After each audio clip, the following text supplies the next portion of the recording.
मेरी जटाओं से पृथ्वी पर बहती अवश्य, किंतु अंत में समुद्र में आके मिलना ही उसकी नियति है। उसी प्रकार संतान को भी अपने माता पिता से दूर जाके अपने लक्ष्य को प्राप्त करना होता है। के बिना जो भी प्राप्त होता है वो शुभ नहीं होता, वो सत्य नहीं होता। किसी भी व्यक्ति की उन्नति उसकी सहजता से प्रत्यक्ष होती है, ना कि उसके अहंकार से। अहंकार हमें स्वयं की दृष्टि में बड़ा अवश्य बना देता, किंतु दूसरे की दृष्टि में हमारा ओछापन प्रतीत होता है। हमारे व्यक्तित्व के दोष उसकी अपरिपक्वता का प्रतीक है यह अहंकार।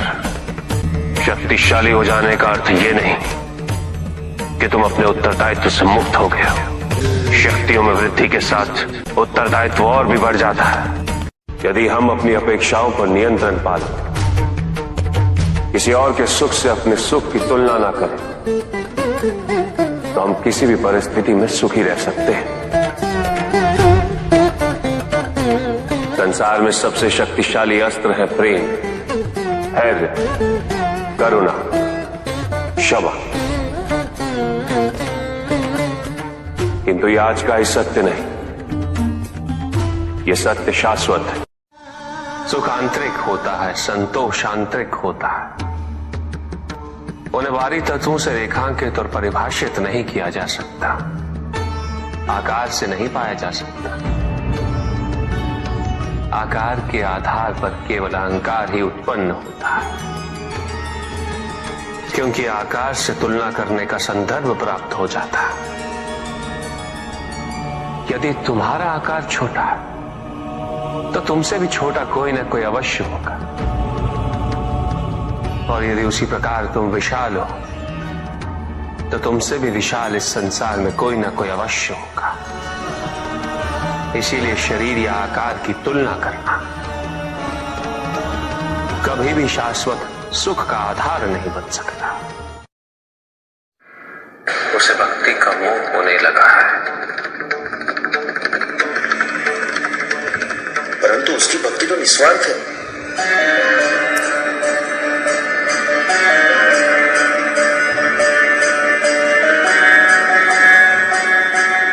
अवश्य गणेश, पुष्पदंत ने भक्ति के माध्यम से आज तक अपने लिए कोई कामना नहीं की।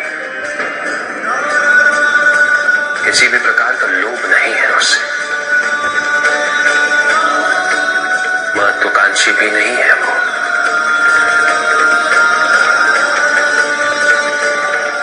उसके प्रत्येक कृत्य का उद्देश्य है सच्ची भक्ति। किंतु भक्ति में मोह होने से चिंता किस बात की? भक्ति का मोह भक्त का शत्रु होता है गणेश। इस मोहंध में भक्त ये सोचने लगता है कि वो जो कुछ भी कर रहा है वो उचित है, अनुचित कुछ भी नहीं। मोह वो तर्क विरोधी वृत्ति है गणेश, जो किसी सुचिता और पवित्रता का ध्यान नहीं रखती। वो उद्देश्य को भूल जाती है, और इस प्रकार वो प्रायः दोष का स्वरूप ले लेती है।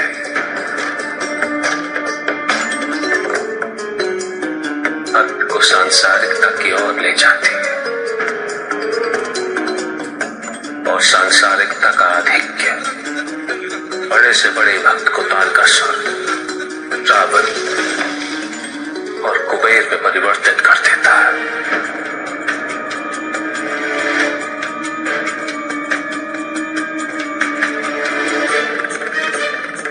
मैं पुष्पदंत के समक्ष विकल्प अवश्य प्रस्तुत करूंगा, और वो किसका चयन करता है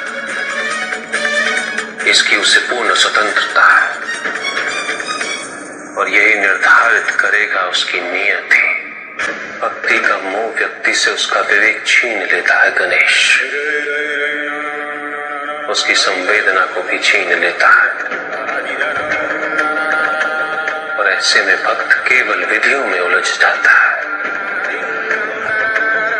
निष्ठा छूटने लगती है और व्यक्ति आधिक्य को ही भक्ति समझने लगता है। भक्त स्वयं को आराध्य का अभिभावक समझने लगता है। उसे स्वयं ये भ्रम होने लगता है कि पूजा का अधिकार केवल उसे ही है। और यही पुष्पदंत ने भी किया है। ये भक्ति नहीं है पुष्पदंत, ये भक्ति का मोह है। और जहां मोह होता है वहां भक्ति वास नहीं कर सकती, क्योंकि भक्ति का मार्ग तो मुक्ति का मार्ग है और मोह का मार्ग बंधन। आप मेरी भक्ति को नहीं समझ पाएंगे। भक्ति की महिमा अधिकार में नहीं, समर्पण में होती है। जब तुमने स्वयं राजा के समक्ष पुष्प अर्पित किया था, उसमें तो केवल तुम्हारा समर्पण भाव था।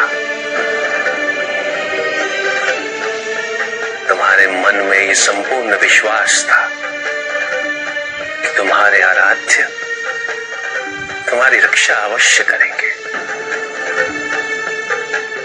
और उन्होंने रक्षा अवश्य की, क्योंकि एक भक्त के सम्मान का प्रश्न था,